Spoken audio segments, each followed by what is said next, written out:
Sino po sa inyo dito ang gustong mag-retire habang kayo ay bata pa? Yes!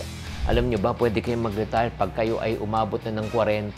Bakit mo kailangan umabot ng 50 o 60 o sa 60 bago ka talagang mag-retire? Sa totoo lang bakit ba maraming tao ang hindi nakakapag-retire? Alam mo, sa totoo lang, the reason why ang daming tao hindi nakapag-retire. Number 1, kasi kulang ang kita.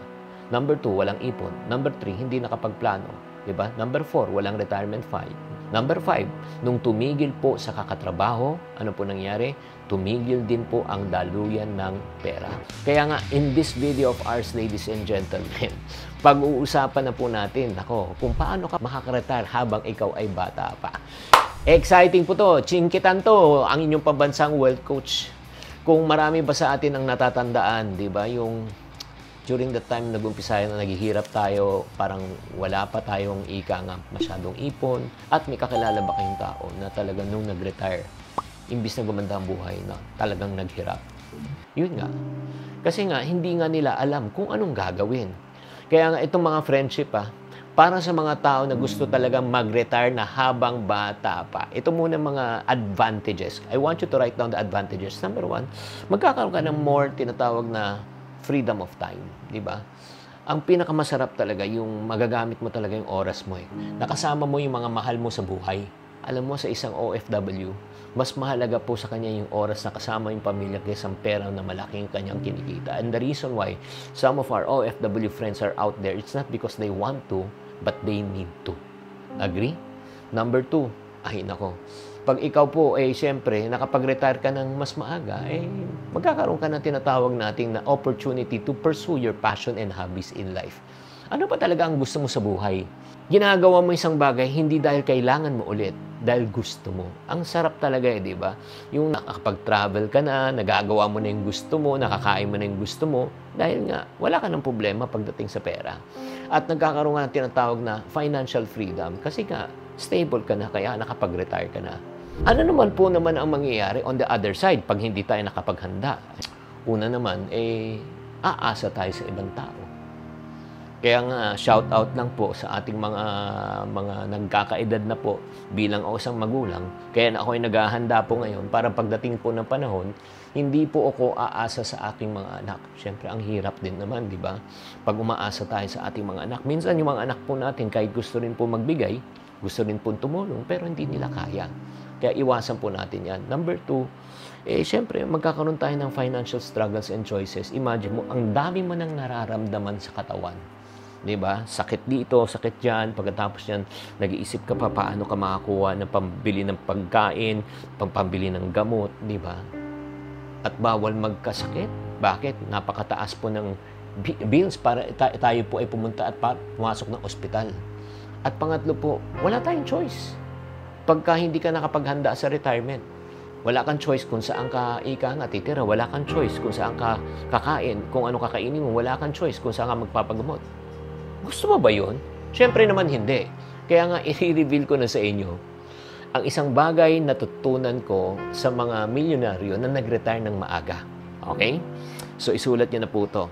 They just learn how to create cash flow. Oo. Everybody say cash flow.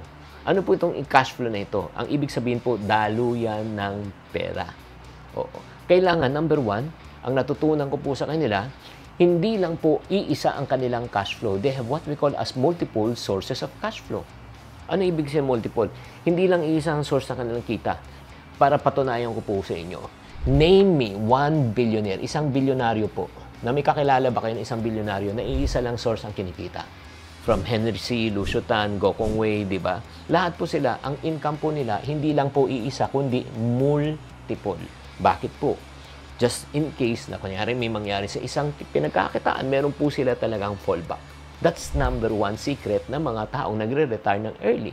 They have multiple. Number 2, ang second na ginawa po nila in terms of creating their cash flow, they do not depend on what we call as active cash flow, but they depend on what we call as passive cash flow. Okay? Ano ibig sabihin ng active and passive? Ang active po, pag tayo po ay nagtrabaho, may sweldo. Benta, may kita. Pero sa passive po, kahit di ka na nagtatrabaho, Kaya nga makikita mo sa mga American na napakaganda po na kanilang social security. Di ba? Pag nag-retire na, meron na silang mga $3,000, $4,000 that they can receive for the rest of their life. Kahit hindi na sila magtrabaho, may pumapasok po yung tinatawag na passive income. Unlike dito naman sa atin, sa ating ating bansa, ang ating mga programa, hindi naman po gaano kalaki.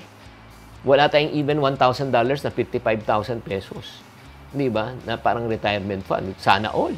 Pero wala.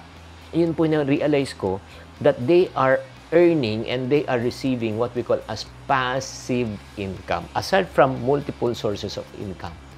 Kaya nga tatanungin nga kita, ngayon, kung gusto mong mag-retire ng early, number one, tanong na sa sarili mo, meron ka bang multiple sources of income? Yes or no? Pakitype sa comment section.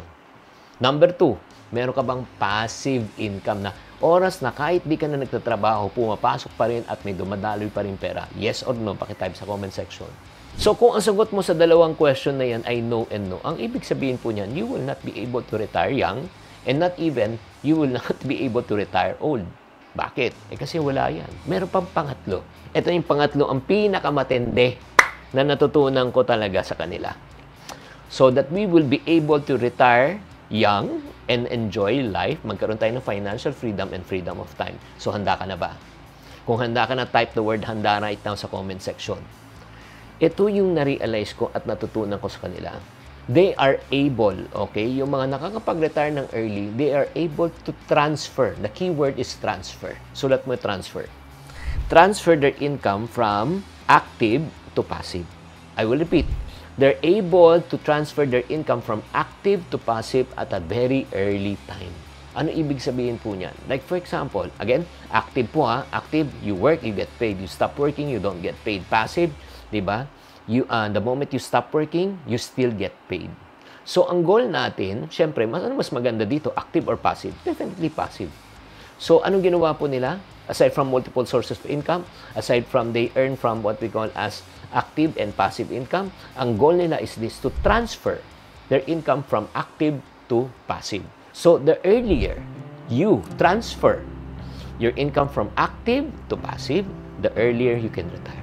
As a matter of fact, ngayon dapat nag-iisip ka na, isa kang OFW, or ikaw naman ay nagtatrabaho ngayon, dapat nag-iisip ka na, how can I transfer and then convert, aside from multiple sources of income, aside from having cash flow na active and passive, how can I transfer right now slowly my income from active to passive?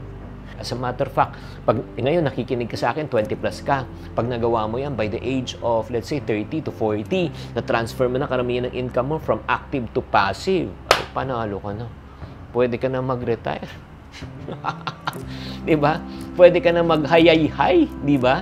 Pwede ka na mag-enjoy sa buhay. Agree? Kaya nga, yan ang isang matinding sikreto para ikaw ay makapag-retire ng maaga. Maganda ba? Kung maganda, type maganda in the comment section. Please type maganda.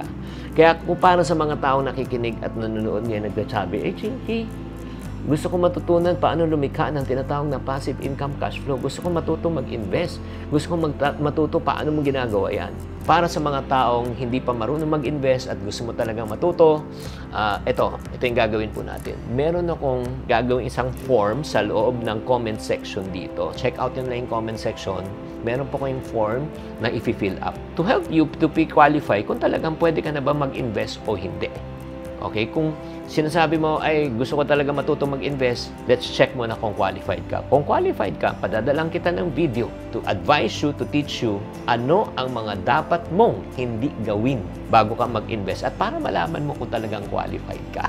Sana naman naka-encourage ako po sa inyo, lalo na sa mga malapit na mag-retire at may plano na mag-retire habang kayo ay bata pa. Tatandaan, tamang karunungan, tamang disiplina po ang susi sa pagyaman.